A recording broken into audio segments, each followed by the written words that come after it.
Mis dedos fríos apretaron la muñeca de Aurora con una fuerza que no sabía que todavía tenía. Ella ya estaba marcando a la ambulancia. Sus manos temblaban mientras sostenía el teléfono. «No llames a los médicos», le susurré con la voz quebrada.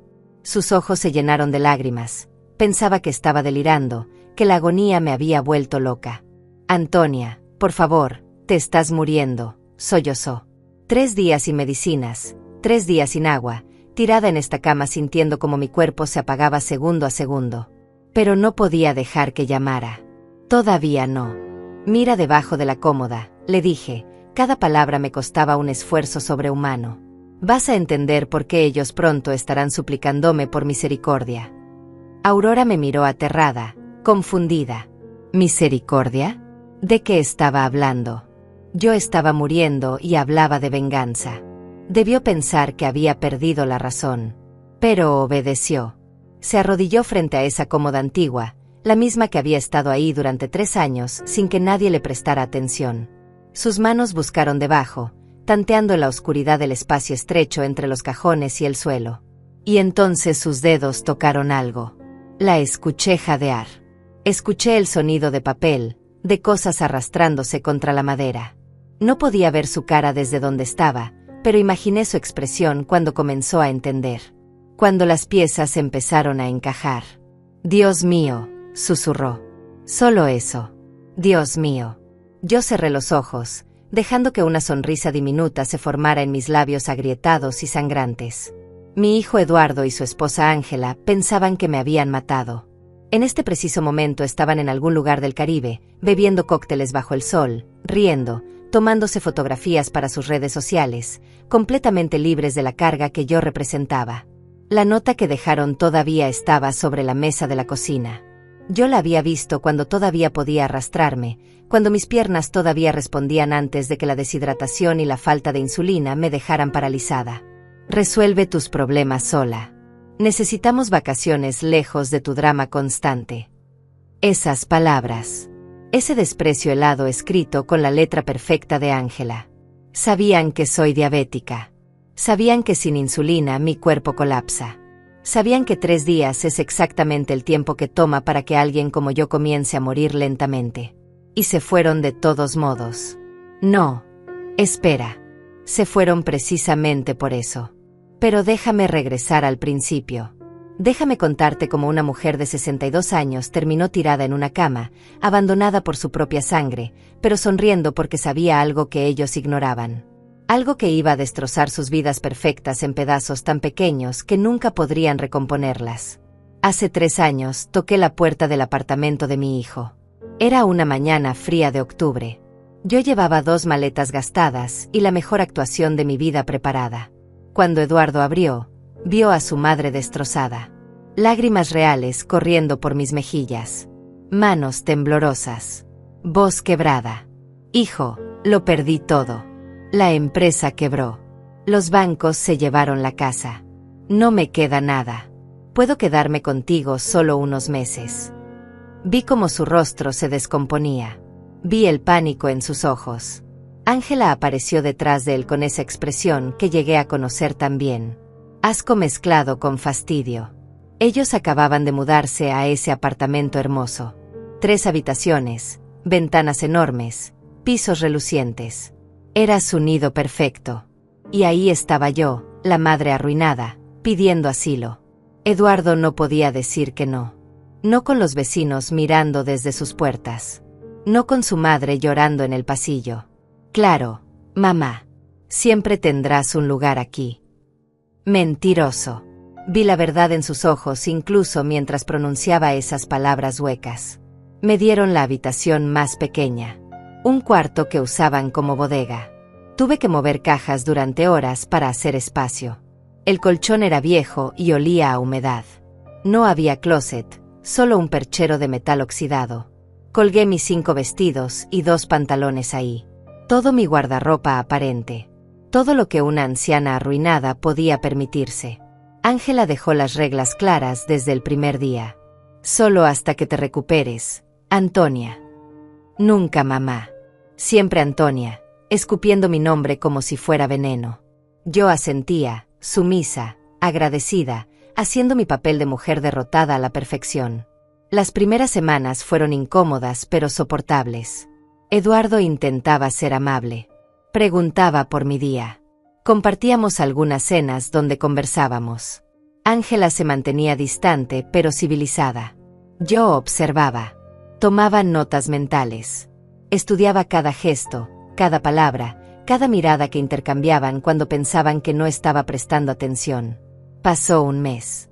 Después 2, 3, 6. Yo seguía ahí. Sin dinero aparente. Sin planes de irme. Sin opciones. Eduardo comenzó a inquietarse. Mamá, ¿has buscado trabajo? Yo negaba derrotada. A mi edad nadie contrata. Hijo. 62 años, sin referencias recientes. Soy invisible. Ángela comenzó con sus comentarios. Qué conveniente que no encuentres nada. Debe ser lindo vivir gratis. Yo bajaba la mirada. Fingía que me dolían sus palabras. Y me dolían, pero no por mi orgullo herido. Me dolían porque confirmaban lo que necesitaba saber. Mi hijo había elegido a una mujer sin corazón.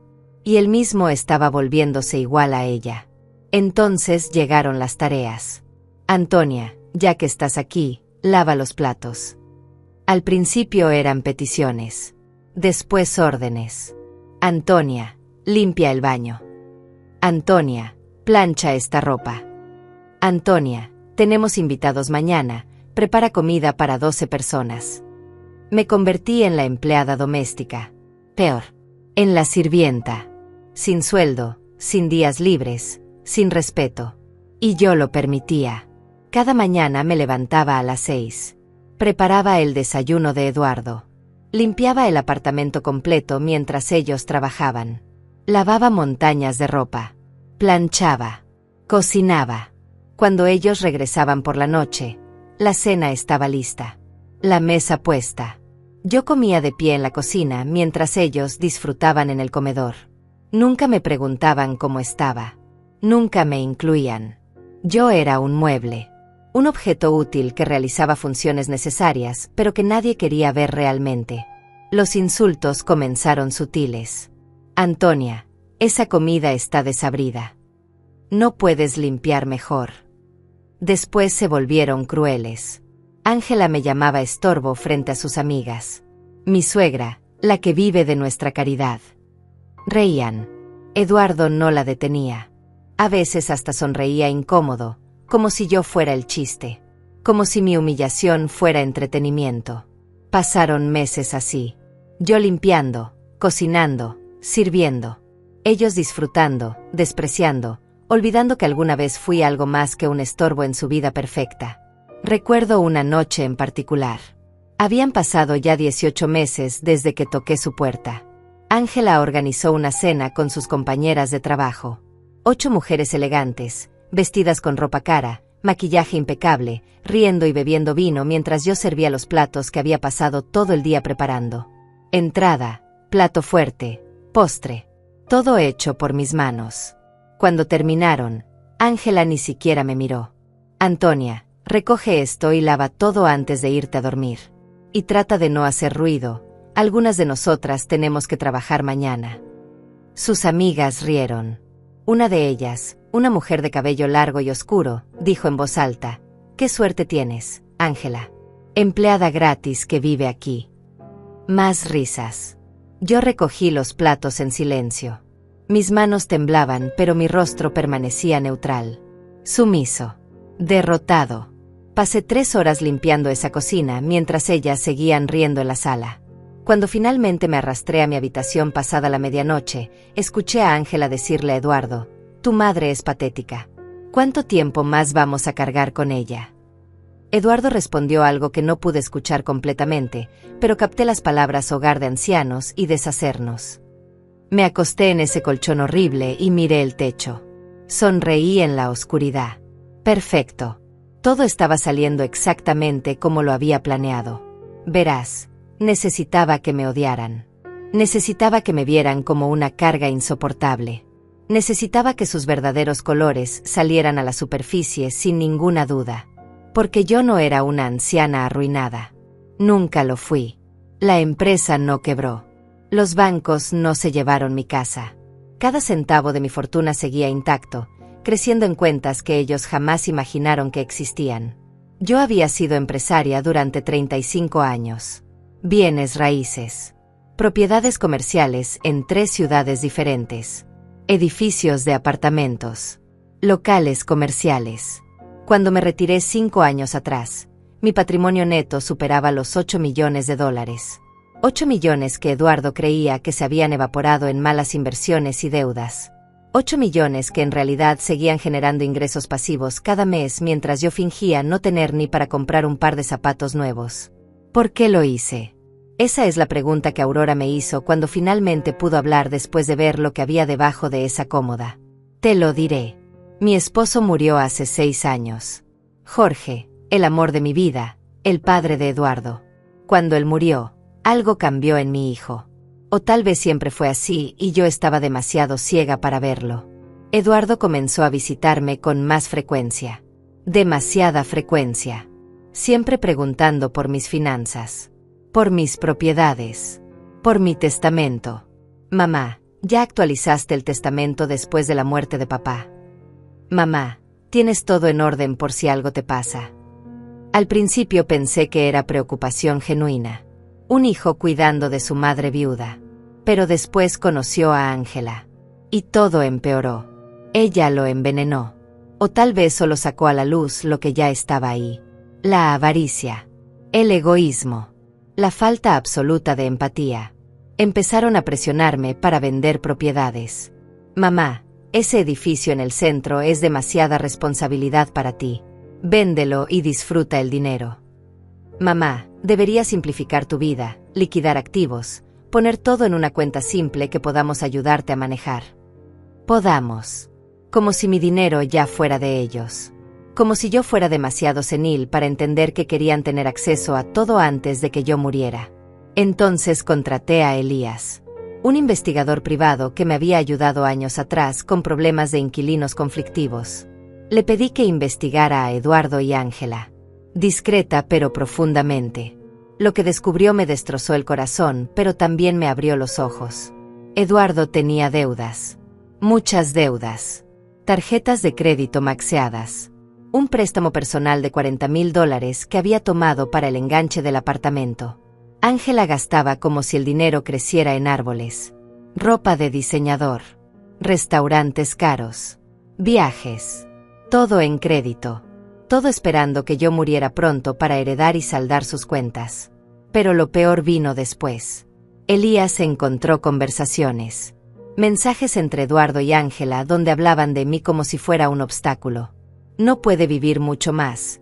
Tiene 60 años. Cuando se muera, todo será nuestro.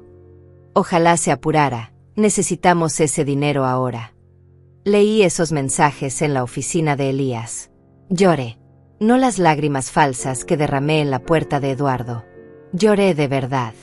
Por el hijo que creí tener y que claramente nunca existió. Pero después de las lágrimas vino algo más fuerte. Rabia. Y un plan. Decidí darles exactamente lo que querían. Una madre indefensa. Una anciana arruinada que dependiera completamente de su caridad. Quería ver hasta dónde llegarían. Quería documentar cada momento de crueldad. Quería pruebas irrefutables de quienes eran realmente. Así que vendí mi casa. Públicamente. Hice que pareciera una venta desesperada. Le dije a Eduardo que los bancos me habían forzado. Mentí diciendo que la empresa había colapsado. Lloré en su hombro mientras él me abrazaba incómodo y Ángela observaba con esa sonrisa fría. Y me mudé con ellos. Con 2 maletas. Como una refugiada en la casa de mi propio hijo. Los primeros meses fueron mi periodo de observación. Dejé que me trataran mal gradualmente. No protesté cuando comenzaron las tareas domésticas. No me quejé cuando los insultos comenzaron. Solo observaba. Y documentaba. Porque había instalado cámaras. Pequeñas. Discretas. Una en la sala escondida en un reloj decorativo. Otra en la cocina dentro de un jarrón que nunca movían. Una tercera en el pasillo. Grababan audio y video constantemente. Todo subido automáticamente a una nube que solo yo podía acceder. Cada insulto quedó registrado. Cada humillación. Cada momento donde me trataban como basura frente a sus amigos. También comencé a recolectar documentos. Cada vez que salían, revisaba sus cosas. Encontré estados de cuenta donde quedaba claro que vivían muy por encima de sus posibilidades.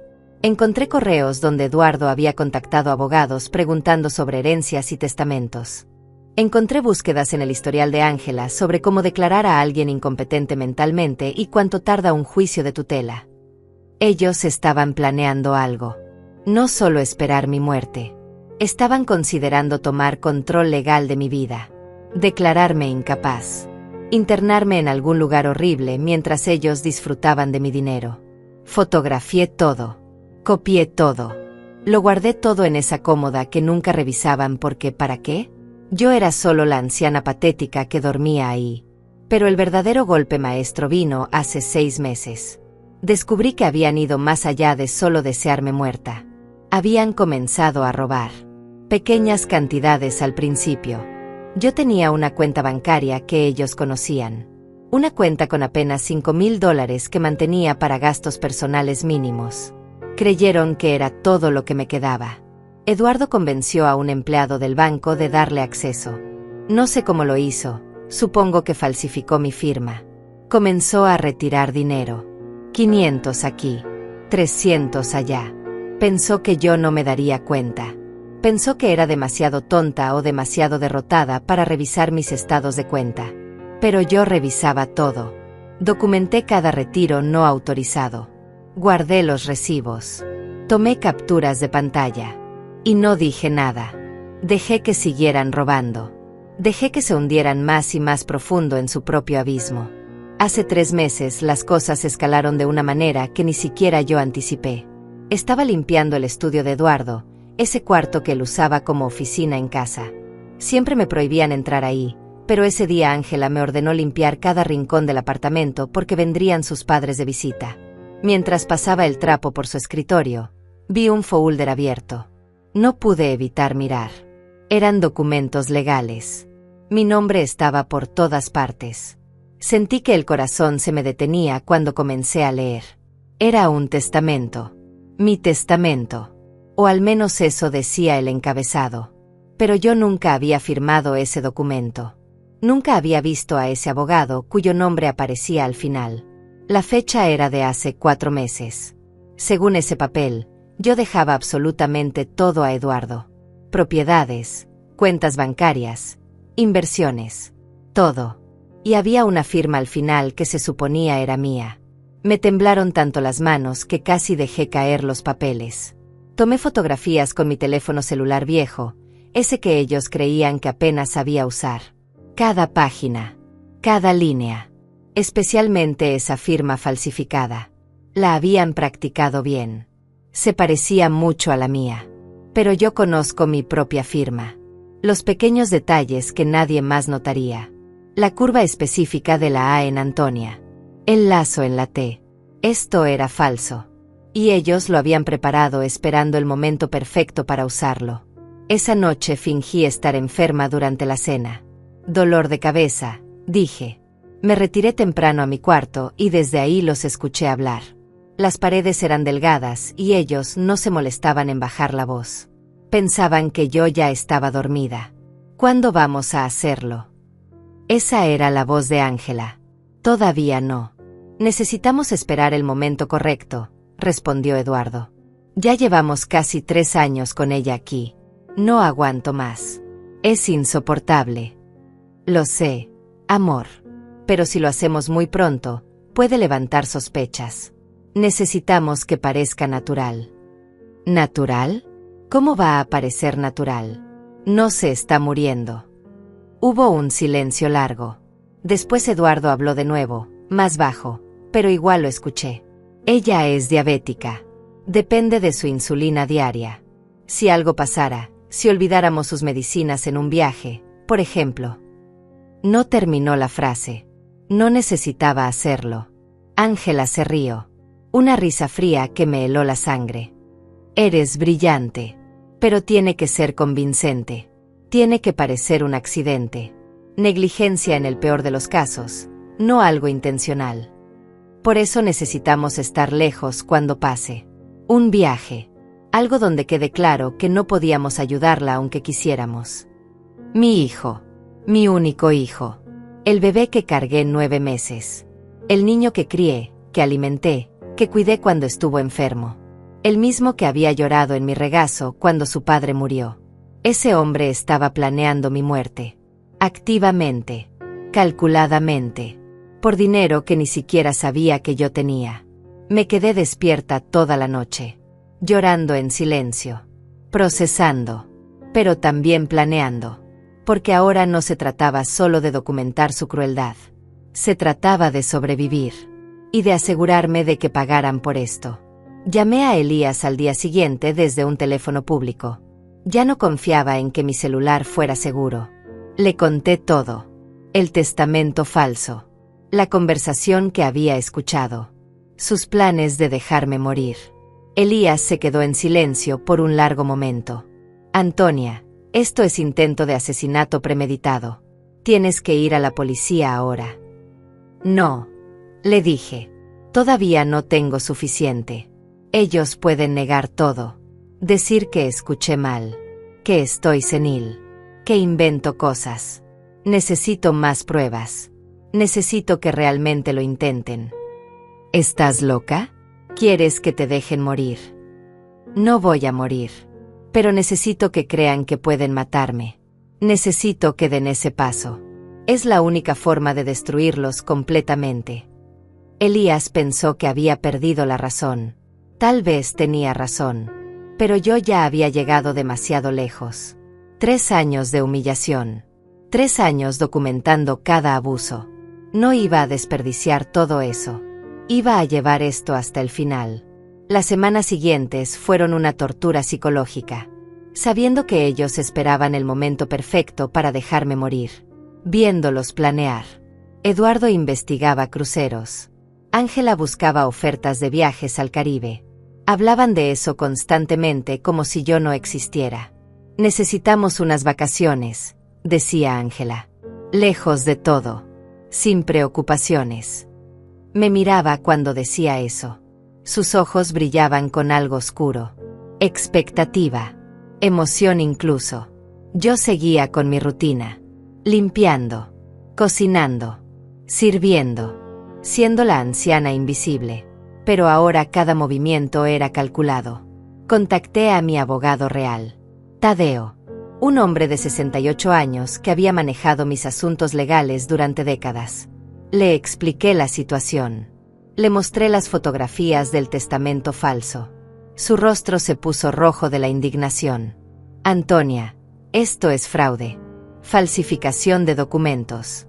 Y si realmente planean lo que dices, es conspiración para cometer asesinato. Lo sé, Tadeo.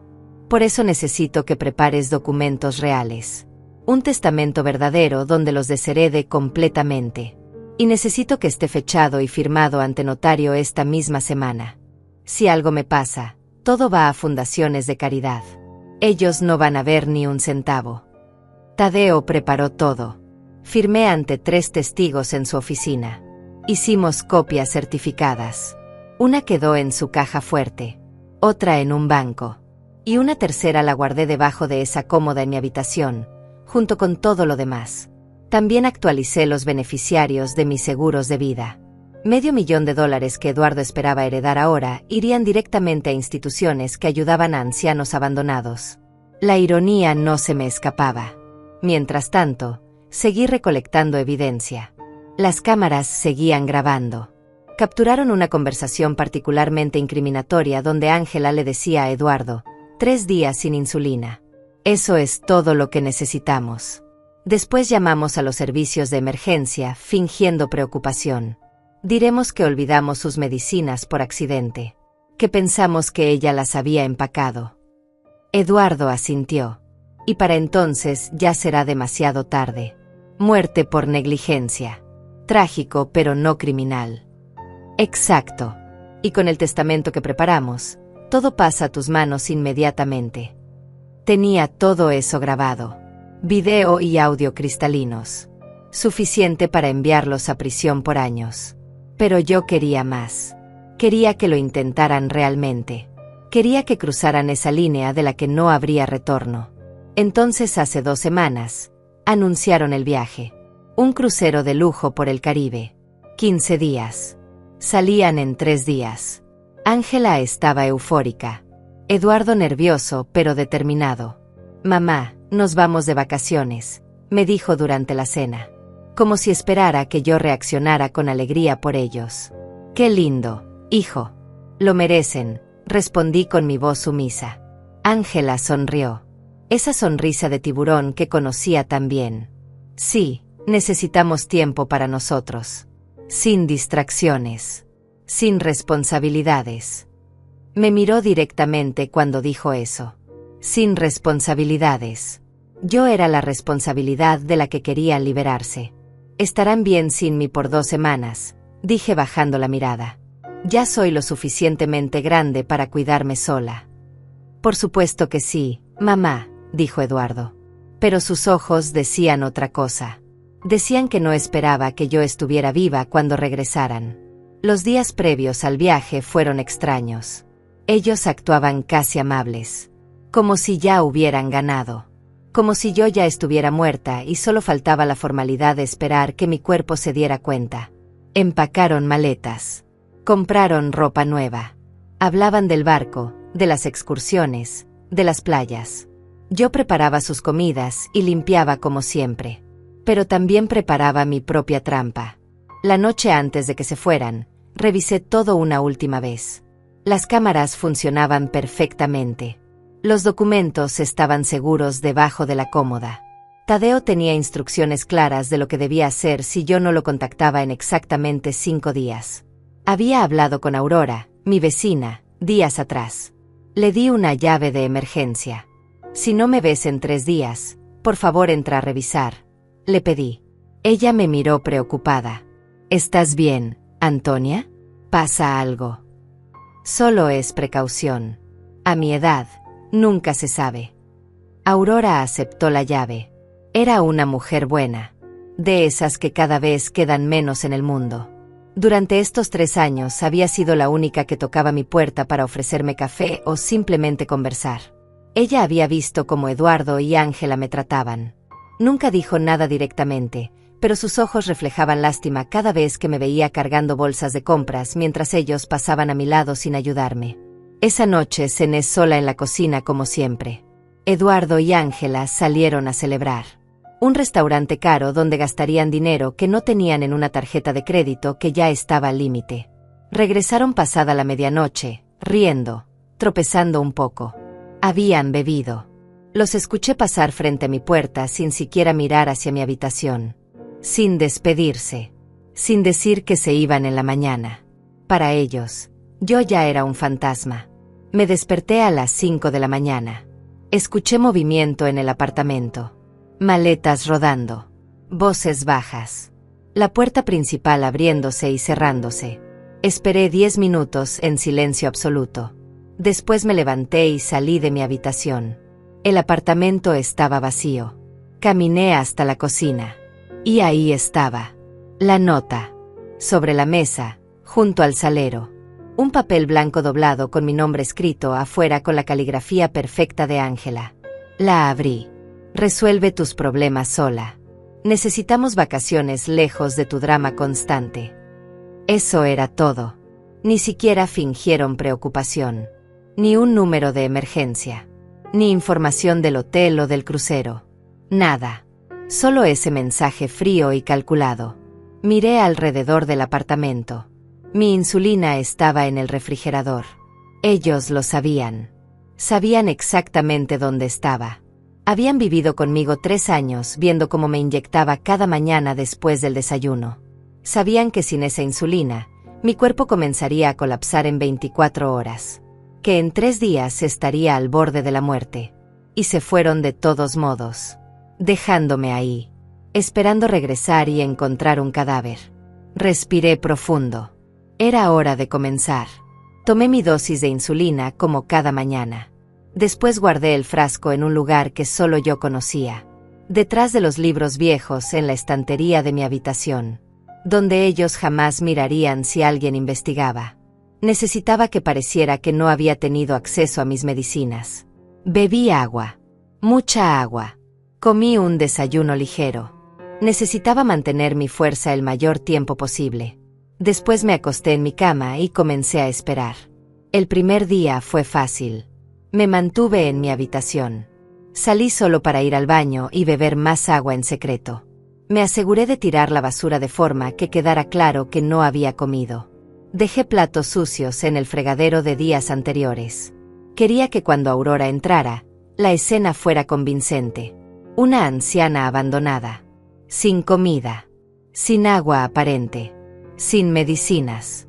El segundo día las cosas se pusieron más difíciles. No físicamente todavía, sino mentalmente.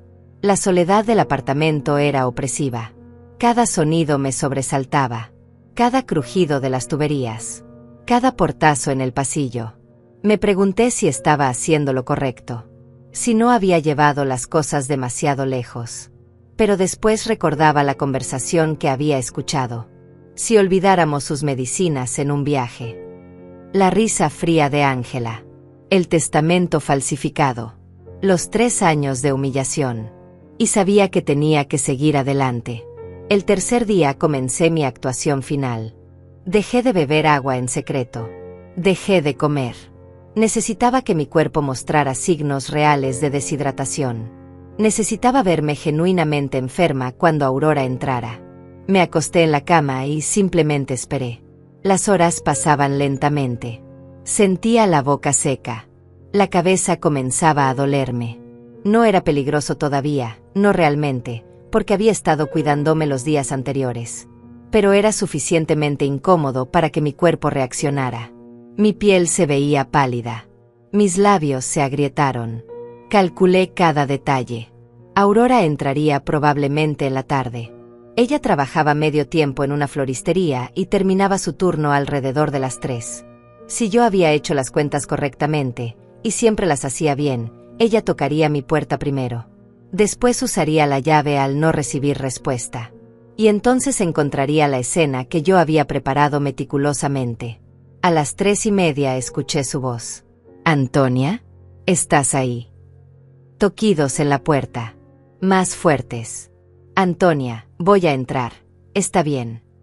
El sonido de la llave en la cerradura. Pasos apresurados. «Antonia. Dios mío. Antonia». Su voz quebrándose cuando me vio. Y ahí estaba. De pie en la puerta de mi habitación, con las manos en la boca, los ojos llenos de horror. Yo estaba acostada en la cama, inmóvil. Había practicado esa posición. Vulnerable pero no muerta. Enferma pero consciente. Aurora corrió hacia mí. «Antonia, ¿qué pasó? ¿Dónde están Eduardo y Ángela?» Intenté hablar, pero mi voz salió débil. Perfectamente débil. «Se fueron. Hace 3 días». «¿3 días? Te dejaron sola 3 días». Sus manos buscaban mi pulso. Temblaban. «¿Dónde está tu insulina? ¿Cuándo fue la última vez que comiste?» Señalé vagamente hacia la cocina. Dejé que pensara que no había podido levantarme. Que había estado así todo el tiempo. Aurora salió corriendo. La escuché abrir el refrigerador. Buscar en los gabinetes. Regresar con las manos vacías y los ojos llenos de lágrimas. «No hay nada. No dejaron comida preparada. Tu insulina está aquí, pero tú no pudiste alcanzarla, ¿verdad?» Negué con la cabeza. Dejé que una lágrima rodara por mi mejilla. No fue difícil. Parte de mí realmente estaba destrozada. No por la situación física, sino por la confirmación de lo que mi hijo era capaz de hacer. Aurora sacó su teléfono. Sus dedos marcaban con urgencia. Números de emergencia. Ambulancia. Y ahí fue cuando apreté su muñeca. Con más fuerza de la que ella esperaba.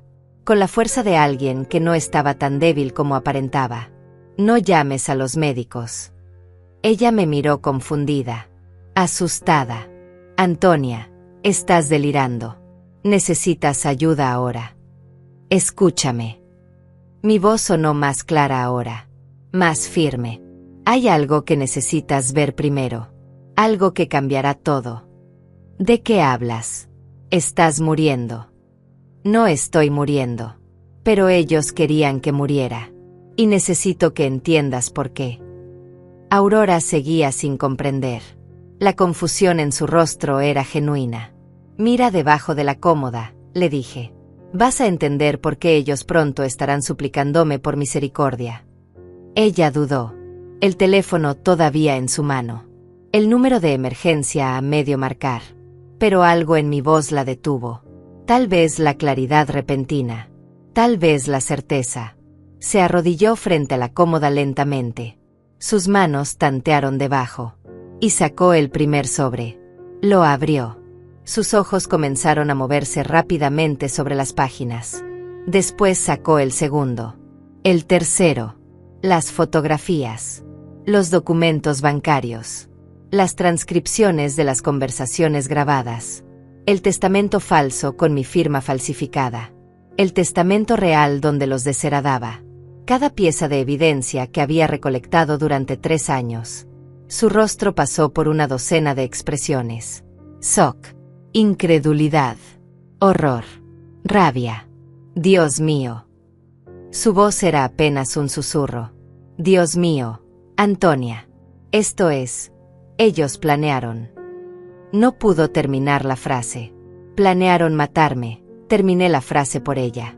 Mi voz sonaba cansada pero firme. Mi propio hijo y su esposa. 3 años fingiendo que me ayudaban mientras me humillaban. 3 años robándome. Y finalmente decidieron que era más fácil dejarme morir que seguir soportándome. Aurora seguía mirando los documentos con las manos temblorosas. Había lágrimas corriendo por sus mejillas. Pero tú sabías. Todo este tiempo sabías que ellos. Sabía desde el principio, confirmé. Nunca perdí mi dinero. Nunca estuve arruinada. Fingí todo para ver quién era realmente mi hijo. Para descubrir si el dinero era lo único que le importaba. ¿Y lo dejaste llegar hasta esto? Hasta que intentaran matarte. Su voz mezclaba horror y algo parecido a la admiración. Necesitaba pruebas irrefutables. Necesitaba que cruzaran la línea. Ahora la cruzaron. Y no hay vuelta atrás para ellos. Aurora dejó caer los papeles y me miró directamente. ¿Qué necesitas que haga? Esa pregunta. Esa disposición inmediata de ayudarme sin juzgarme. Por eso Aurora era mi única amiga real. Primero, ayúdame a levantarme. Necesito ducharme y comer algo. Después necesito que llames a este número. Le pasé una tarjeta que tenía guardada bajo mi almohada. Es mi abogado. Dile que es momento de ejecutar el plan. Él sabrá qué hacer. Aurora asintió. Me ayudó a ponerme de pie. Mis piernas estaban débiles por estar acostada tanto tiempo y por la deshidratación moderada, pero nada serio. Nada que una buena comida y agua no pudieran solucionar. Mientras me duchaba, escuché a Aurora hablar por teléfono. Su voz era firme ahora. Determinada. Cuando salí, ella había preparado sopa y té. Tu abogado viene en camino. Dijo que traerá a alguien más. Un tal Elías. Comí lentamente. Cada bocado me devolvía las fuerzas. No había estado realmente en peligro de muerte, pero había llegado lo suficientemente cerca como para que fuera creíble. Aurora se sentó frente a mí. ¿Cuánto tiempo llevas planeando esto? Desde antes de mudarme con ellos. Cuando contraté a Elías para investigarlos y descubrí sus conversaciones. Cuando leí cómo hablaban de mí como un obstáculo. Como una cuenta bancaria con piernas que se negaba a morir rápido. No puedo creer que Eduardo sea capaz de esto. Siempre parecía tan educado cuando lo veía en el pasillo. Los monstruos casi nunca parecen monstruos a primera vista, dije tomando más sopa. Por eso necesitaba documentar todo. Necesitaba que no hubiera ninguna duda de quiénes son realmente. 1 hora después llegaron Tadeo y Elías. Tadeo tenía 70 años, pero la energía de alguien mucho más joven. Elías era más callado, observador, con esa mirada de quien ha visto demasiado en su profesión. Ambos me abrazaron aliviados. Antonia, nos tenías con el corazón en la boca, dijo Tadeo. cuando Aurora llamó diciendo que te había encontrado así. Perdón por preocuparlos, pero necesitaba que fuera real. Necesitaba que hubiera una testigo que viera exactamente en qué condiciones me dejaron. Elías sacó una grabadora. Cuéntanos todo desde el principio. Aurora, tú también. Necesitamos tu testimonio grabado de cómo encontraste a Antonia y qué viste en esos documentos. Pasamos las siguientes 3 horas repasando cada detalle. Aurora describió el estado del apartamento, la falta de comida, la nota cruel sobre la mesa, cómo me encontró al borde del colapso. Yo expliqué los 3 años completos, cada abuso documentado, cada conversación grabada, el testamento falsificado, los robos de mi cuenta bancaria, sus planes específicos de dejarme sin insulina. Tadeo tomaba notas furiosamente. Esto es suficiente para cargos criminales múltiples. Falsificación de documentos, fraude, robo, abuso de adulto vulnerable. Y lo más serio, conspiración para cometer asesinato. ¿Cuánto tiempo pasarían en prisión?, pregunté. ¿Con toda esta evidencia? Eduardo podría enfrentar entre 10 y 15 años.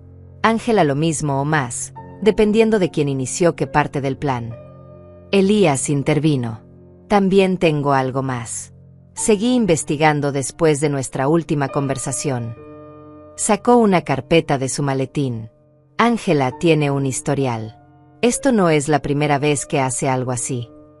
El silencio en la habitación se volvió más denso. ¿Qué quieres decir? Antes de conocer a Eduardo, estuvo comprometida con otro hombre. Un hombre mayor, viudo, con dinero. La relación duró 2 años. Después de que la incluyera en su testamento, murió en circunstancias sospechosas. Una caída en las escaleras de su casa. Ángela heredó $150,000. Aurora dejó escapar un grito ahogado. Yo sentí que la sangre se me helaba. Lo investigaron. Hubo una investigación breve, pero no encontraron pruebas suficientes. Fue declarado accidente. Ángela cobró el seguro y desapareció por 1 año. Después apareció aquí y conoció a Eduardo. Es una depredadora, susurró Aurora. Una depredadora profesional. Tadeo cerró su libreta con fuerza. Esto cambia todo. Si podemos demostrar un patrón de comportamiento, si podemos vincular este caso anterior con lo que intentó hacer contigo, Antonia, ella podría enfrentar cargos mucho más serios. Podrían reabrir la investigación de esa muerte anterior. ¿Qué hacemos ahora?, pregunté. Tadeo sonrió. No era una sonrisa amable. Era la sonrisa de un tiburón que huele sangre en el agua. Ahora esperamos. Ellos regresan en 12 días. Les damos tiempo para que disfruten su crucero. Que gasten el dinero que robaron de tu cuenta. Que se tomen fotos sonriendo. Que crean que salieron con la suya. Mientras tanto, yo presento toda esta evidencia ante el fiscal del distrito. Preparamos las órdenes de arresto. Coordinamos con la policía. Y cuando Eduardo y Ángela bajen de ese barco, los estaremos esperando. Los siguientes días fueron extraños. Me quedé con Aurora en su apartamento. Ella insistió y yo acepté. No quería estar sola en ese lugar lleno de recuerdos amargos. Tadeo trabajaba incansablemente preparando el caso. Elías seguía investigando, cavando más profundo en el pasado de Ángela. Descubrió 2 casos más. Otros 2 hombres mayores que habían conocido a Ángela. Ambos habían cambiado sus testamentos para incluirla. Uno murió de un ataque cardíaco sospechoso. El otro en un accidente automovilístico donde los frenos fallaron. En ambos casos, Ángela había desaparecido poco después de cobrar las herencias. Pequeñas fortunas. 50,000 aquí, 80,000 allá. Sumadas, Ángela había acumulado casi $300,000 de hombres muertos en los últimos 8 años. Es una asesina en serie, dijo Elías durante una de nuestras reuniones. Encuentra hombres vulnerables, mayores, solos. Se gana su confianza. Los convence de cambiar sus testamentos. Y después provoca accidentes que parecen naturales. ¿Por qué Eduardo entonces?, preguntó Aurora. Él no es mayor ni está solo. Porque Eduardo le daba acceso a algo mucho más grande, respondí yo. A mí. O al dinero que ellos pensaban que yo tenía. $8 millones es mucho más que 100,000 aquí y allá. Valía la pena el juego largo. Casarse con él. Esperar. Manipularlo hasta convertirlo en su cómplice. ¿Crees que Eduardo sabe sobre los otros hombres?, preguntó Tadeo. No lo creo. Creo que Ángela lo sedujo y lo convenció gradualmente. Primero lo endeudó con ese estilo de vida que no podían pagar. Después plantó la idea de la herencia. Lo fue empujando paso a paso hasta que él cruzó líneas que nunca pensó cruzar. Entonces él es víctima también, dijo Aurora suavemente. No, respondí con firmeza. Él tomó sus propias decisiones. Nadie lo obligó a tratarme como basura durante 3 años. Nadie lo forzó a robar mi dinero. Nadie puso un arma en su cabeza para que planeara dejarme morir. Ángela lo manipuló, sí, pero Eduardo eligió cada paso del camino. Y ahora pagará por esas elecciones. El silencio que siguió era pesado. Aurora tenía lágrimas en los ojos. Creo que parte de ella todavía esperaba que hubiera alguna forma de salvar a Eduardo. Pero yo había dejado ir a mi hijo hace mucho tiempo. El Eduardo que yo conocí, si es que alguna vez existió realmente, había muerto. Lo que quedaba era un extraño con su cara que había intentado asesinarme por dinero. Tadeo rompió el silencio. El fiscal aceptó el caso.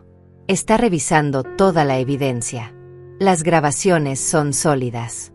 El testamento falsificado es prueba irrefutable de fraude. Los retiros no autorizados de tu cuenta están documentados. Y el testimonio de Aurora sobre el estado en que te encontró, combinado con la nota que dejaron y las conversaciones grabadas sobre dejarte sin insulina, es suficiente para cargos de intento de asesinato. ¿Cuándo emitirán las órdenes de arresto?, pregunté. Tadeo revisó sus notas. El fiscal quiere hacerlo el día que regresen del crucero. En el aeropuerto. Máxima visibilidad. Máximo impacto. Quiere que sea imposible que escapen o destruyan evidencia. Bien, dije. Y lo decía en serio. Quería que Eduardo y Ángela experimentaran el shock completo.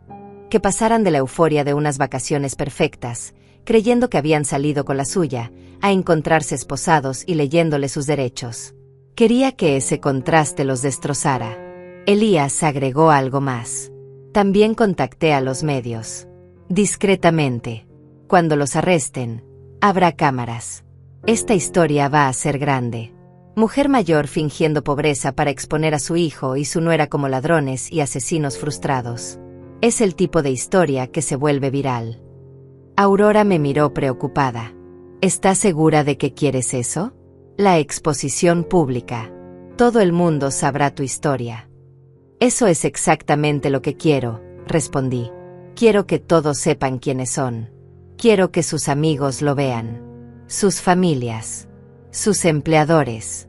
Quiero que no puedan esconderse detrás de sonrisas falsas y mentiras. Quiero que el mundo entero conozca la verdad. Los días pasaban lentamente. Mientras Eduardo y Ángela disfrutaban de su crucero, publicando fotos en redes sociales de playas perfectas y cenas elegantes, yo me recuperaba en el apartamento de Aurora. Comía bien. Tomaba mi insulina religiosamente. Recuperaba las fuerzas. Y planeaba cada detalle de lo que vendría después del arresto. Tadeo trajo contratos. Ya que vamos a exponer todo esto públicamente, necesitas proteger tus activos. He preparado documentos que transfieren la mayoría de tus propiedades a un fideicomiso. Esto las protege de cualquier demanda civil que Eduardo o Ángela intenten después. ¿Crees que lo intentarán? Gente desesperada hace cosas desesperadas. Aunque vayan a prisión, podrían intentar demandarte por difamación o cualquier otra cosa que sus abogados inventen. Esto te protege. Firmé todo. También preparé algo más. Una lista de instituciones de caridad, refugios para personas sin hogar, programas de asistencia para ancianos, organizaciones que ayudaban a víctimas de abuso doméstico. Decidí donar $2 millones distribuidos entre todas ellas. Quiero que algo bueno salga de esta pesadilla, le expliqué a Tadeo. Quiero que mi dinero ayude a gente que realmente lo necesita. Gente que fue abandonada como pretendieron abandonarme a mí. Tadeo sonrió. Eres una buena mujer, Antonia. A pesar de todo lo que pasaste. O tal vez por todo lo que pasé, respondí. 3 años siendo tratada como basura me enseñaron a valorar la bondad cuando la encuentro. Aurora aquí, por ejemplo. Miré a mi vecina que estaba preparando té en su cocina. Ella me revisaba todos los días durante esos 3 años. Me ofrecía comida cuando veía que Eduardo y Ángela no me dejaban nada. Me escuchaba cuando necesitaba hablar. Eso es más valioso que todo el dinero del mundo. Aurora regresó con el té. Sus ojos estaban rojos. Había estado llorando mientras cocinaba. No hice lo suficiente. Debí haber llamado a las autoridades antes. Debí haber intervenido cuando los vi tratarte mal.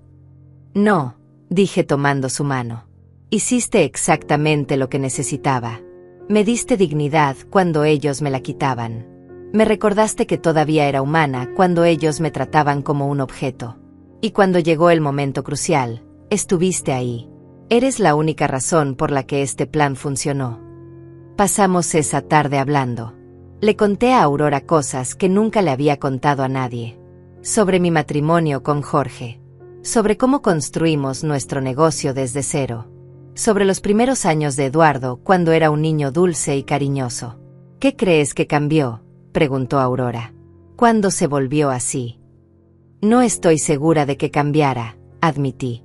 Creo que siempre estuvo ahí. Esa semilla de egoísmo. De avaricia. Jorge y yo lo consentimos demasiado. Le dimos todo lo que pedía. Nunca le enseñamos el valor real del dinero o del trabajo duro. Cuando Jorge murió, Eduardo tenía 30 años. Ya era un adulto formado. Y yo seguí consintiendo. Pagando sus deudas. Cubriendo sus errores.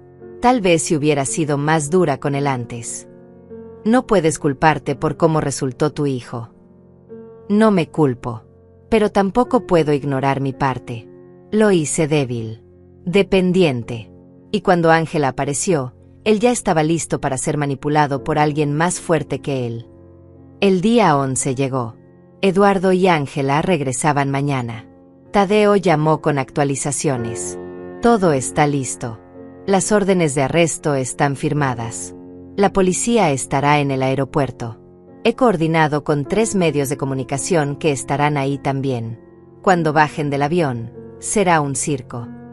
Perfecto, dije. Mi voz sonaba fría incluso para mí misma. Esa noche casi no pude dormir. No por nervios, sino por anticipación. 3 años. 3 años soportando humillaciones. 3 años documentando cada abuso. 3 años esperando este momento.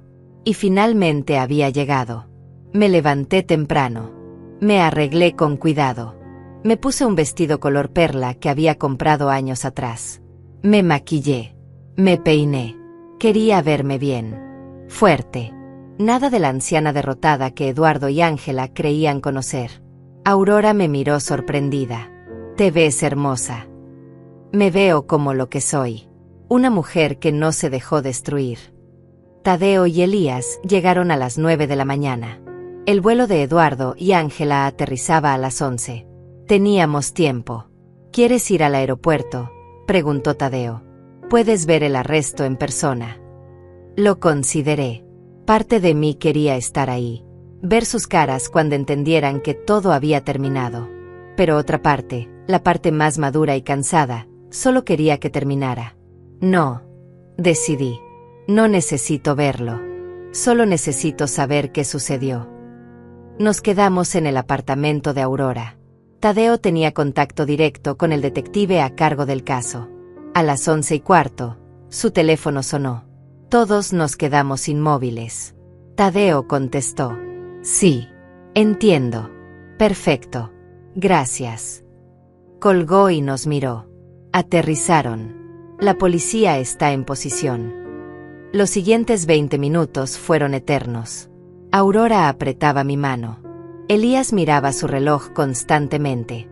Tadeo mantenía su teléfono en la mano, esperando. Finalmente sonó de nuevo. Tadeo contestó. Escuchó.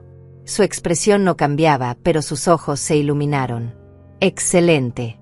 Los mantendré informados. Colgó y una sonrisa enorme se extendió por su rostro. Los arrestaron. Justo cuando salían de la zona de equipaje. Eduardo intentó correr. Los oficiales tuvieron que reducirlo. Ángela comenzó a gritar que era un error, que no habían hecho nada. Las cámaras capturaron todo. Sentí algo extraño en mi pecho. No era alegría exactamente. Tampoco satisfacción pura. Era algo más complejo. Alivio mezclado con tristeza. Justicia mezclada con pérdida. Porque sí, estaba obteniendo justicia. Pero también estaba perdiendo a mi hijo para siempre. No al hombre que intentó matarme, ese ya lo había perdido hace tiempo. Sino a la idea del hijo que pude haber tenido si las cosas hubieran sido diferentes. Antonia. La voz de Aurora me sacó de mis pensamientos. ¿Estás bien? Sí, respondí. Y era verdad. Estaba bien. Mejor que bien. Estaba viva. Estaba libre. Y estaba lista para el siguiente capítulo de mi vida. Elías encendió la televisión. Ya había noticias. Arresto dramático en Aeropuerto Internacional. Hijo y nuera acusados de conspiración para asesinar a mujer de 62 años. Las imágenes mostraban a Eduardo y Ángela esposados. Eduardo tenía la cara roja, gritando algo que no se escuchaba claramente. Ángela lloraba, su maquillaje perfecto arruinado por las lágrimas. Ya no se veían como la pareja exitosa y feliz de sus fotos de redes sociales. Se veían como lo que eran. Criminales capturados. El reportero explicaba los cargos. Falsificación de documentos. Fraude. Robo. Abuso de adulto vulnerable. Conspiración para cometer asesinato. Las autoridades indican que la víctima, cuya identidad no ha sido revelada, estuvo documentando los abusos durante 3 años. La evidencia incluye grabaciones de audio y video, documentos falsificados y testimonios de testigos. Todavía no habían revelado mi nombre. Tadeo había negociado eso. Querían mantener mi identidad privada hasta el juicio. Darme tiempo para prepararme para la atención mediática que inevitablemente vendría. Los días siguientes fueron un torbellino. Eduardo y Ángela fueron llevados a la cárcel del condado. La fianza fue negada debido a la severidad de los cargos y al riesgo de fuga. Tadeo me mantuvo informada de cada desarrollo. Eduardo está pidiendo verte, me dijo durante una de sus visitas. Dice que necesita explicarte. Que todo fue un malentendido. Me reí. No pude evitarlo. Una risa amarga que salió de lo más profundo de mi pecho. ¿Un malentendido? ¿3 años de abuso fueron un malentendido? Planear mi muerte fue un malentendido. Eso le dije yo también. Pero insiste. Su abogado defensor cree que si tú retiras los cargos, puede negociar algo menor. Absolutamente no. Que se pudra en esa celda pensando en todas las veces que me humilló. En todas las veces que me trató como basura. En cómo me dejó morir. Tadeo asintió. Eso pensé que dirías. Solo necesitaba confirmarlo. Ángela, por otro lado, había tomado una estrategia diferente. Estaba culpando a Eduardo de todo. Según su versión, ella era la víctima inocente manipulada por un hijo resentido. Es increíble, dijo Elías cuando nos compartió esa información. Tiene documentos de terapia que comenzó hace 2 meses. Está tratando de construir una defensa de que era víctima de abuso emocional por parte de Eduardo. Que él la manipuló para hacer todo. ¿Y la investigación sobre sus víctimas anteriores? Pregunté. Eso es lo interesante.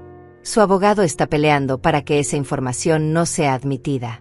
Dice que son casos diferentes, que nunca fue acusada formalmente, que es prejuicio injusto. Puede lograr que se excluya.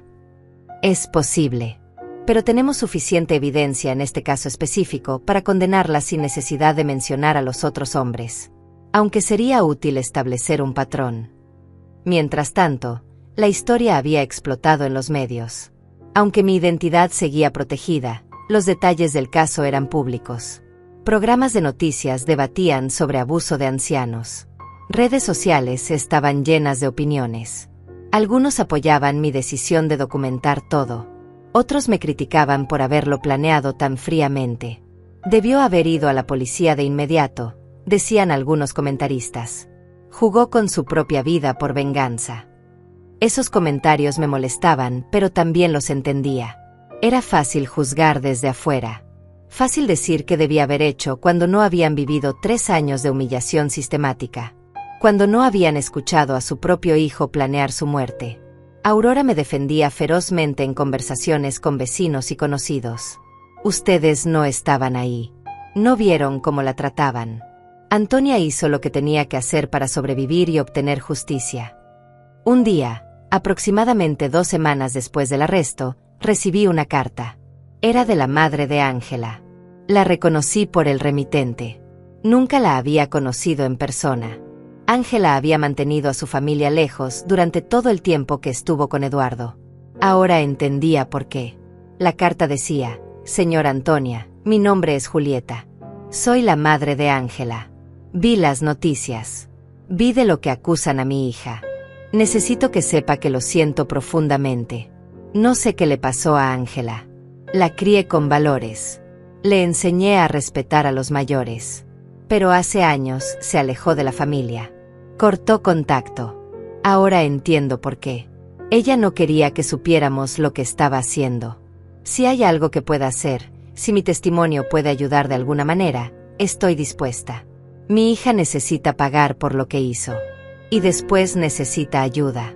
Ayuda que yo no pude darle a tiempo. Esa carta me rompió el corazón de una manera diferente. Me recordó que los monstruos no nacen siendo monstruos. Que en algún lugar había una madre llorando por la hija que perdió, igual que yo lloraba por el hijo que creí tener.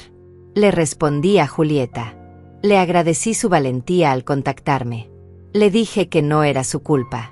Que a veces las personas toman caminos que nadie pudo prever ni prevenir. También me escribió la hermana de Eduardo. Mi sobrina Aurora, que tenía el mismo nombre que mi vecina. Ella vivía en otra ciudad. La carta era más corta, pero igual de dolorosa. Tía Antonia, no puedo creer lo que Eduardo hizo. Mamá y papá están destrozados. Todos estamos destrozados. Quiero que sepas que te creemos. Que estamos de tu lado. Eduardo siempre fue el consentido de la familia. Todos le pasábamos sus errores. Tal vez por eso llegó a esto. Lo siento tanto. Te queremos. Lloré leyendo esa carta. Lloré por todo lo que había perdido. No solo a Eduardo, sino a la familia que pudo haber sido. A los almuerzos dominicales que nunca tendríamos. A los nietos que Eduardo podría haberme dado en otras circunstancias. A la vida normal que sacrifiqué para obtener justicia. Pero no me arrepentía. Ni por un segundo me arrepentía. Llegó el día de la audiencia preliminar. Tadeo me había preparado. Van a presentar sus defensas iniciales. Probablemente pedirán que se reduzcan los cargos. El juez decidirá si hay suficiente evidencia para ir a juicio. Tengo que estar ahí. No es obligatorio en esta etapa, pero tendrás que testificar eventualmente. Lo sé. Estoy lista. Decidí asistir de todos modos. Quería ver a Eduardo y Ángela cara a cara. Quería que supieran que no tenía miedo. Que no me habían destruido. Entré a la corte con Tadeo y Aurora. La sala estaba llena. Prensa. Curiosos. Familiares de ambos lados. Eduardo entró primero con su abogado. Vestía un traje naranja de la cárcel. Sus ojos buscaron los míos inmediatamente. Cuando me vio, su rostro se descompuso. Abrió la boca como para decir algo, pero su abogado lo detuvo. Después entró Ángela. Ella también vestía el uniforme de la cárcel, pero de alguna manera había logrado mantener cierta compostura. Su cabello estaba peinado. Su rostro limpio. Pero sus ojos me encontraron y vi algo que me sorprendió. Odio puro. No arrepentimiento. No vergüenza. Solo odio. El juez entró y todos nos pusimos de pie. Era un hombre mayor, de unos 70 años, con expresión seria. Caso del Estado contra Eduardo Martínez y Ángela Martínez. Acusados de conspiración para cometer asesinato, fraude, falsificación de documentos y abuso de adulto vulnerable. El fiscal presentó su caso primero. Mostró las grabaciones, los documentos, el testamento falso, los retiros bancarios no autorizados, La nota cruel que dejaron antes de irse. El testimonio de Aurora sobre el estado en que me encontró. Cada pieza de evidencia fue presentada metódicamente. Efectivamente. Sin emoción, pero con poder devastador. Vi cómo el rostro de Eduardo se ponía cada vez más pálido. Él no sabía cuánto había documentado. No sabía sobre las cámaras. Pensó que había sido cuidadoso. Pensó que sus conversaciones privadas con Ángela eran realmente privadas. Después fue el turno de la defensa. El abogado de Eduardo argumentó que las grabaciones eran tomadas fuera de contexto, que las conversaciones eran hipotéticas, no planes reales, que su cliente amaba a su madre y nunca habría hecho nada para lastimarla. Mi cliente está dispuesto a admitir que hubo tensión en el hogar, que tal vez dijo cosas en momentos de frustración que no debió haber dicho. Pero de ahí a planear un asesinato hay un abismo enorme. Las palabras no son crímenes.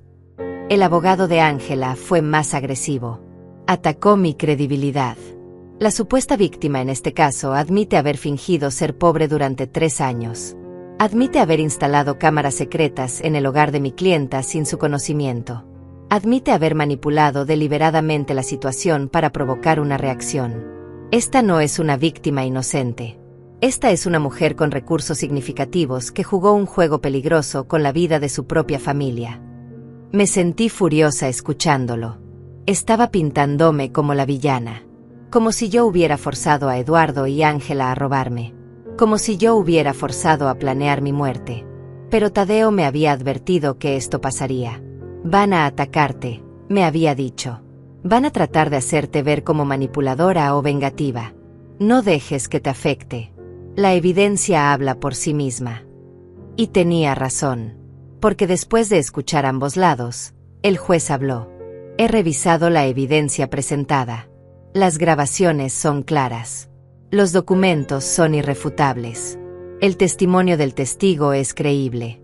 Hay causa suficiente para proceder a juicio en todos los cargos. Los acusados permanecerán detenidos sin fianza hasta el juicio, programado para dentro de 3 meses. El mazo golpeó. Eduardo dejó escapar un sollozo. Ángela permaneció inmóvil, su rostro una máscara de furia contenida. Mientras los oficiales se los llevaban, Eduardo giró hacia mí. «Mamá, por favor», gritó, su voz quebrándose. «Por favor, tienes que ayudarme». Fue Ángela. Ella me manipuló. Yo nunca habría.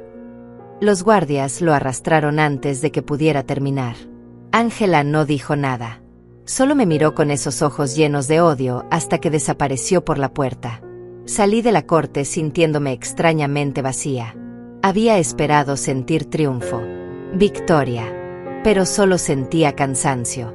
Un cansancio profundo que iba más allá de lo físico. «Lo hiciste bien», dijo Tadeo mientras caminábamos hacia su auto. «Te mantuviste fuerte». «No me siento fuerte. Me siento destruida». Aurora me abrazó. «Estás haciendo lo correcto. Recuérdalo. Ellos intentaron matarte. No puedes dejar que la culpa te consuma». Tenía razón. Pero saber algo intelectualmente y sentirlo emocionalmente son 2 cosas diferentes.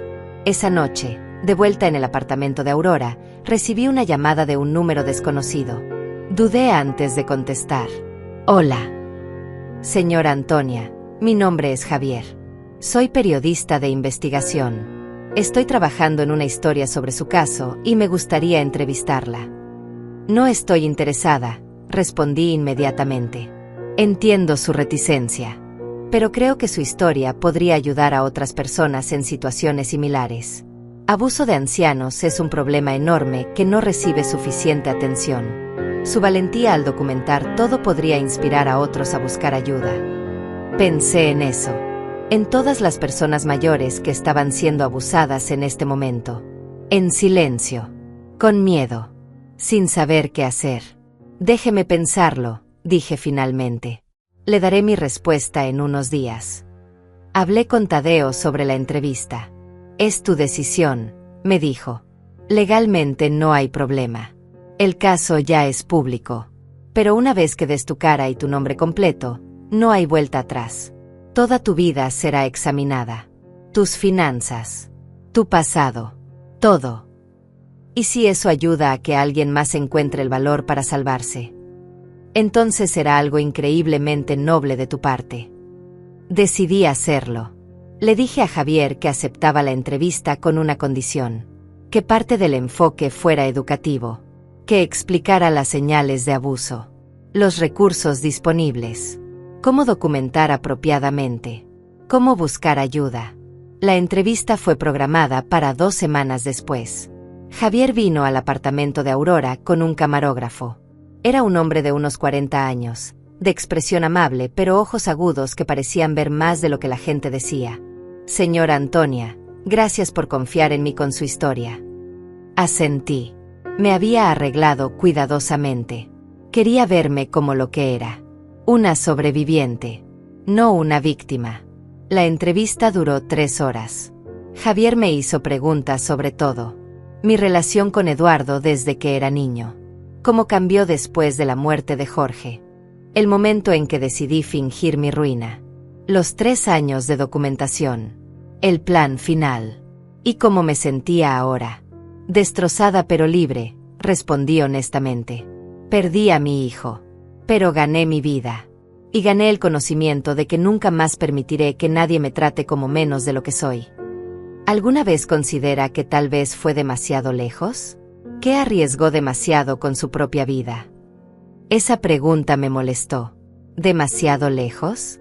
Ellos planearon matarme. Ellos me robaron. Me humillaron durante 3 años. Me trataron peor que a un animal. Y usted me pregunta si yo fui demasiado lejos documentando esos abusos. Javier levantó las manos. No la estoy juzgando. Pero es una pregunta que muchos espectadores se harán. Es importante que usted pueda responderla. Respiré profundo. Mire, entiendo que desde afuera parezca extremo. Que parezca venganza fría y calculada. Pero cuando estás en esa situación, cuando eres invisible en tu propia vida, cuando la única persona que se supone debe amarte te ve como un obstáculo, haces lo que tienes que hacer para sobrevivir. Yo necesitaba pruebas irrefutables porque sabía que nadie me creería de otra forma. Una anciana acusando a su hijo exitoso y a su hermosa nuera. Sin evidencia, yo sería descartada como senil o resentida. Así que sí, jugué el juego largo. Y sí, arriesgué. Pero era mi vida la que estaba en riesgo de todos modos. Al menos de esta forma, tenía algo de control sobre el resultado. Javier asintió lentamente. Eso es poderoso. Gracias por su honestidad. La entrevista se emitió 2 semanas después. Aurora y yo la vimos juntas, nuestras manos entrelazadas. Ver mi propia cara en la pantalla fue surreal. Escuchar mi voz contando la historia completa. Las reacciones en redes sociales fueron inmediatas y divididas. Miles de personas me apoyaban.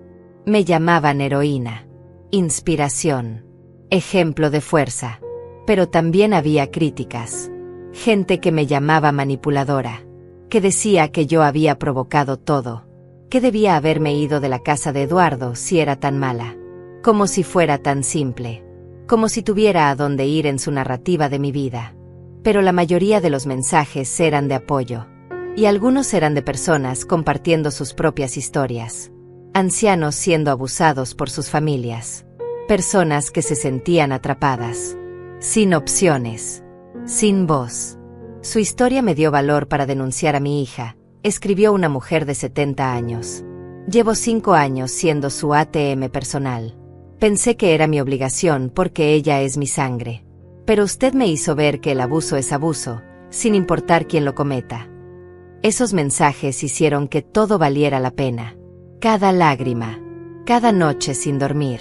Cada momento de duda. Mientras tanto, el caso avanzaba hacia el juicio. Los abogados de Eduardo y Ángela intentaron negociar. Querían un acuerdo de culpabilidad para reducir las sentencias. El fiscal me consultó.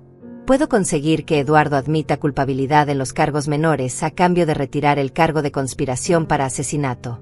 Estaría mirando 5 a 7 años en lugar de 15. Para Ángela, dado su historial que Elías descubrió, no hay negociación.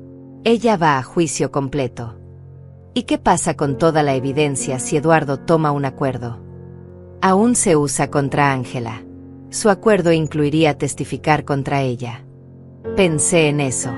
Parte de mí quería ver a Eduardo sufrir el juicio completo. Quería que un jurado escuchara cada detalle de lo que hizo. Pero otra parte, una parte más práctica, sabía que un acuerdo garantizado era mejor que un juicio impredecible. Acepto el acuerdo, dije finalmente. Pero con una condición. Eduardo debe admitir públicamente todo lo que hizo. No solo ante el juez. Quiero que lo diga en una declaración pública. Quiero que reconozca el abuso, el robo, los planes. Todo. El fiscal sonrió. Puedo hacer que eso suceda. Una semana después, Eduardo aceptó el acuerdo. Fue llevado ante el juez donde formalmente admitió culpabilidad en cargos de fraude, falsificación de documentos, robo y abuso de adulto vulnerable. Después, leyó una declaración preparada. Yo, Eduardo Martínez, admito haber abusado emocionalmente de mi madre Antonia durante 3 años. La traté con crueldad y desprecio. Robé dinero de sus cuentas. Participé en falsificar un testamento. Y planeé con mi esposa dejarla sin sus medicinas esenciales, sabiendo que podría morir. No tengo excusas. Fui manipulado, pero también fui débil. Elegí el dinero sobre el amor. Elegí la conveniencia sobre la decencia. Y ahora pagaré por esas elecciones. Le pido perdón a mi madre, aunque sé que no lo merezco. Su voz se quebró al final. Había lágrimas en sus ojos. No sé si eran reales o actuadas. Honestamente, ya no me importaba. El juez lo sentenció a 7 años en prisión estatal. Con buen comportamiento, podría salir en 5. Señor Martínez, tuvo la fortuna de tener una madre exitosa y generosa. Y usted repagó ese amor con traición. Esta corte espera que use su tiempo en prisión para reflexionar profundamente sobre el tipo de hombre que quiere ser cuando salga. Porque el hombre que está aquí hoy es alguien de quien avergonzarse. Eduardo fue llevado fuera. Esta vez no me miró. No gritó mi nombre. Solo caminó con la cabeza baja, derrotado completamente. Ahora solo quedaba Ángela. El juicio de Ángela comenzó 2 meses después. La sala estaba abarrotada.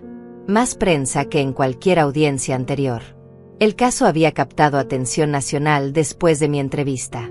La fiscalía había construido un caso devastador.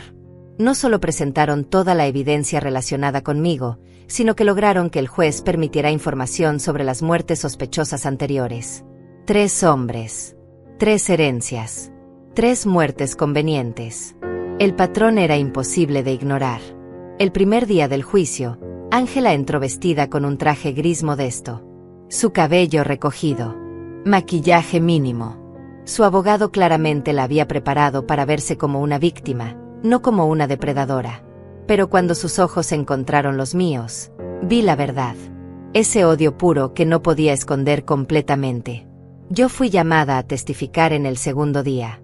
Me preparé durante semanas para este momento. Tadeo me había hecho practicar mi testimonio una y otra vez.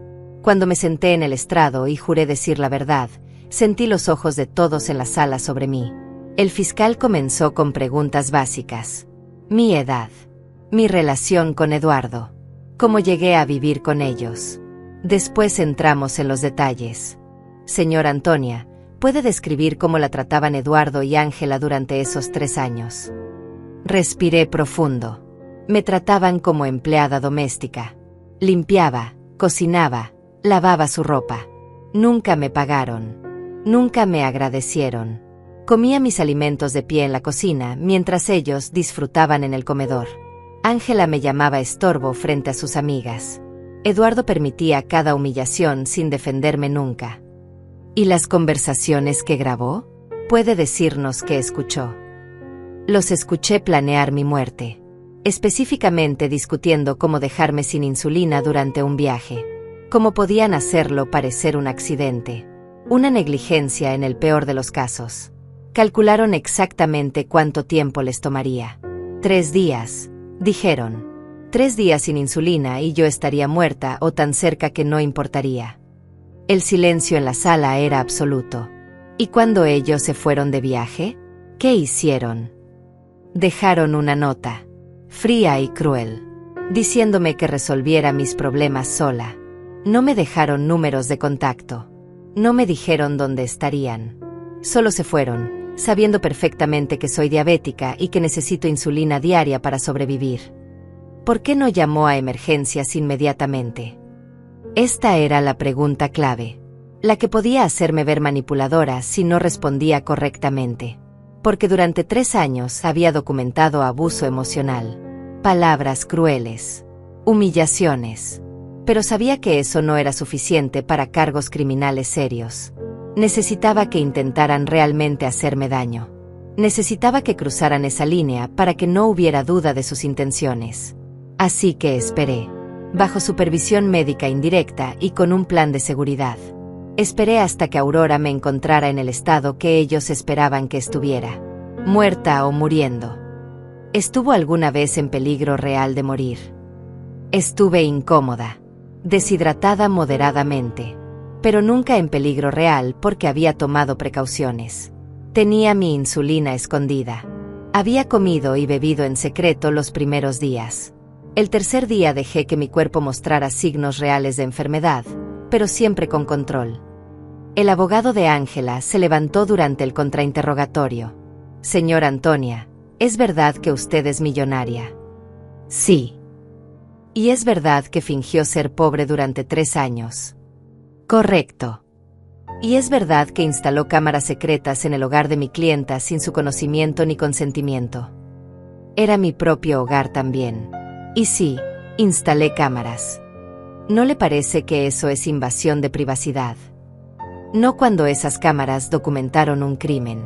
Documentaron planes para asesinarme. O documentaron conversaciones privadas entre esposos que usted provocó deliberadamente con su comportamiento. Me incliné hacia adelante. Nada de lo que yo hice obligó a su clienta a planear mi muerte. Nada de lo que hice la forzó a falsificar mi testamento. Nada de lo que hice justifica 3 años de abuso. Yo documenté. Ellos cometieron los crímenes. El abogado intentó otras tácticas. Trató de pintarme como vengativa, como una anciana amargada jugando juegos peligrosos.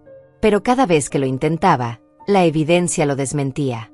Las grabaciones eran claras. Los documentos irrefutables.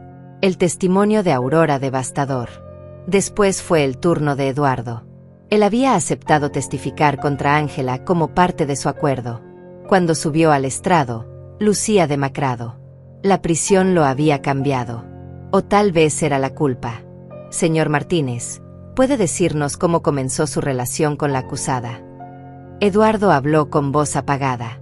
Conocí a Ángela en un bar hace 4 años. Era hermosa, inteligente, encantadora.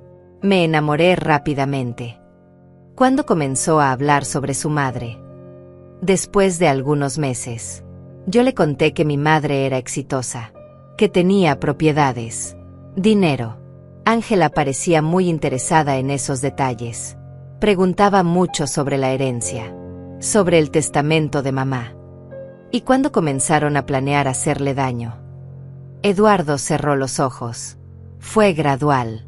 Primero Ángela solo comentaba que sería más fácil cuando mamá muriera, que podríamos pagar nuestras deudas, vivir mejor. Yo estaba de acuerdo, pero pensaba que era solo conversación. Después, cuando mamá apareció diciendo que había perdido todo, Ángela se enojó mucho. Dijo que habíamos perdido nuestra oportunidad, que mamá viviría de nosotros hasta que nosotros estuviéramos en la ruina también.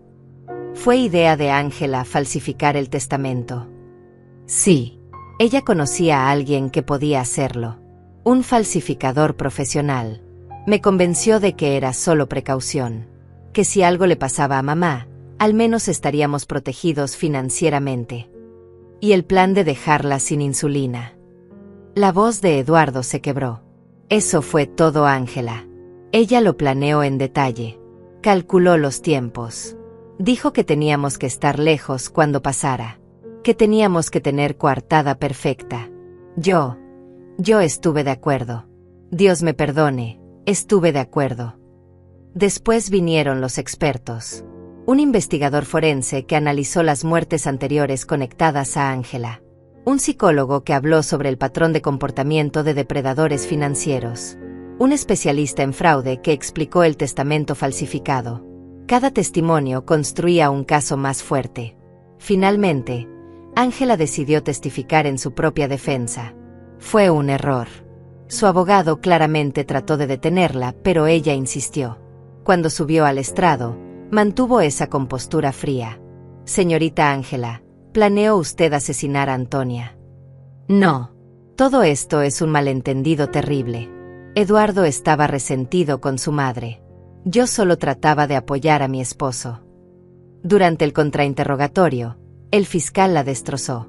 Su frialdad quedó expuesta ante todos. Los alegatos finales fueron poderosos de ambos lados. Pero la evidencia era abrumadora. El jurado deliberó apenas 6 horas. Cuando regresaron, sus rostros eran severos. ¿Ha llegado el jurado a un veredicto?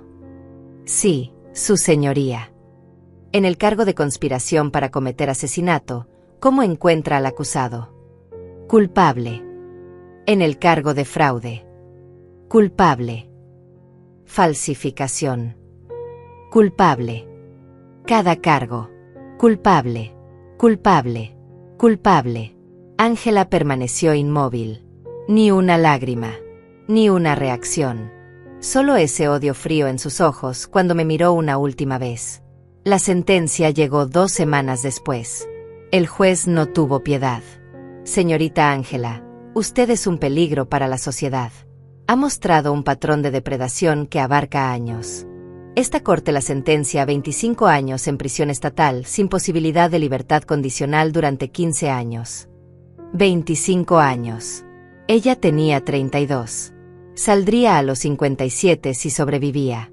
Salí de esa corte por última vez sintiendo algo que no había sentido en años. Paz. No felicidad exactamente. Pero gané algo importante. Gané mi dignidad. Gané justicia. Y gané la certeza de que nunca más permitiría que nadie me hiciera sentir invisible. Vendí el apartamento donde viví esos 3 años de infierno. Lo vendí y doné el dinero completo a un refugio para víctimas de abuso doméstico. Compré una casa pequeña pero hermosa en las afueras de la ciudad. Aurora se mudó conmigo. Nos convertimos en familia elegida. La familia que construyes, no la que heredas. Continué con mis donaciones. 2 millones distribuidos entre organizaciones que ayudaban a ancianos.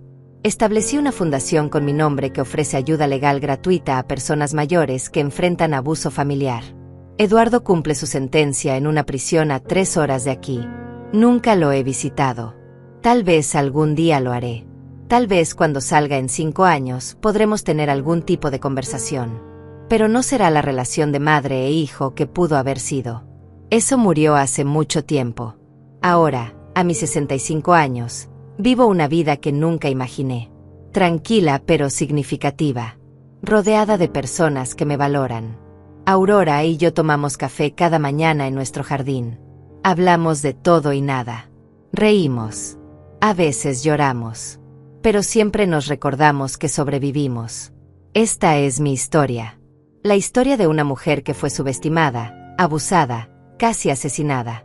Pero que se negó a ser una víctima.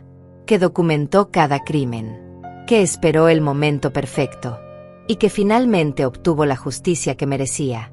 Si estás leyendo esto y te encuentras en una situación similar, recuerda que tienes más poder del que crees. Que la documentación es clave. Que nunca es demasiado tarde para elegir tu propia dignidad. Porque al final, yo vivo con mis decisiones en paz. Con la cabeza en alto. Sabiendo que cuando me enfrenté a lo peor, respondí con lo mejor de mí misma. Y eso es suficiente.